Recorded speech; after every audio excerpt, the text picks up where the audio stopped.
आज मैं सदन में कुछ सीक्रेट बताना चाहता हूं।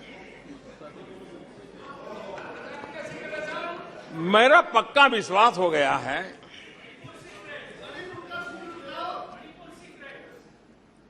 कि विपक्ष के लोगों को एक सीक्रेट वरदान मिला हुआ है। हाँ,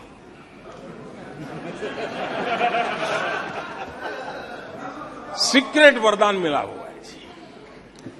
और वरदान ये कि ये लोग जिसका बुरा चाहेंगे उसका भलाई ही होगा।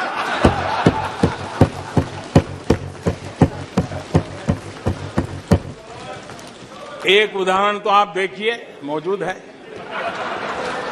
20 साल हो गए, क्या कुछ नहीं हुआ, क्या कुछ नहीं किया गया, लेकिन भलाई होता गया।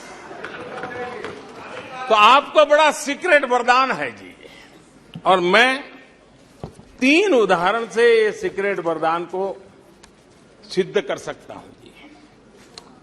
आपको ध्यान होगा कि इन लोगों ने कहा था बैंकिंग सेक्टर के लिए, बैंकिंग सेक्टर डूब जाएगा, बैंकिंग सेक्टर तबाह हो जाएगा, देश खत्म हो जाएगा, देश बर्बाद हो जाएगा, न जाने क्या क्या कहा था। और बड़े बड़े विद्वानों को विदेशों से ले आते थे, उनसे कहलवाते थे, ताकि उनकी बात कोई न माने तो शायद उनकी मान ले। हमारे बैंकों की सेहत को लेकर के भांति भांति की निराशा, अफवाह फैलाने का काम इन्होंने पुरजोश किया। और जब इन्होंने बुरा चाहा बैंकों का, तो हुआ क्या? हमारी public sector banks net profit 2 गुने से ज्यादा हो गया। इन लोगों ने फोन बैंकिंग घोटाले की बात, इसके कारण देश को एनपीए के गंभीर संकट में डुबो दिया था। बीते दिनों की बात हो रही है, लेकिन आज जो उन्होंने एनपीए का अंबर लगा के गए थे, उसको भी पार कर करके हम एक नई ताकत के साथ निकल चुके हैं। और आज सुबह निर्मला जी ने विस्तार से बताया है कि कितना प्रॉफिट हुआ है। दूसरा उदाहरण, हमारे डिफेंस के हेलीकॉप्टर बनाने वाली सरकारी कंपनी एचएएल,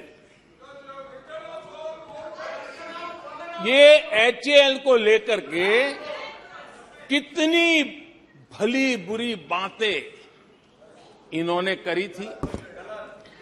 क्या कुछ नहीं कहा गया था एचएएल के लिए, और इसका दुनिया पे बहुत नुकसान करने वाली भाषा का प्रयोग किया गया था।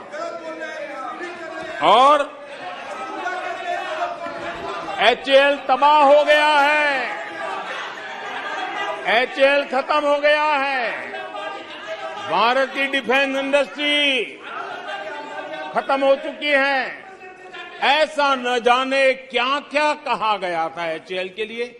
इतना ही नहीं, जैसे आजकल खेतों में जाकर के वीडियो शूट होता है,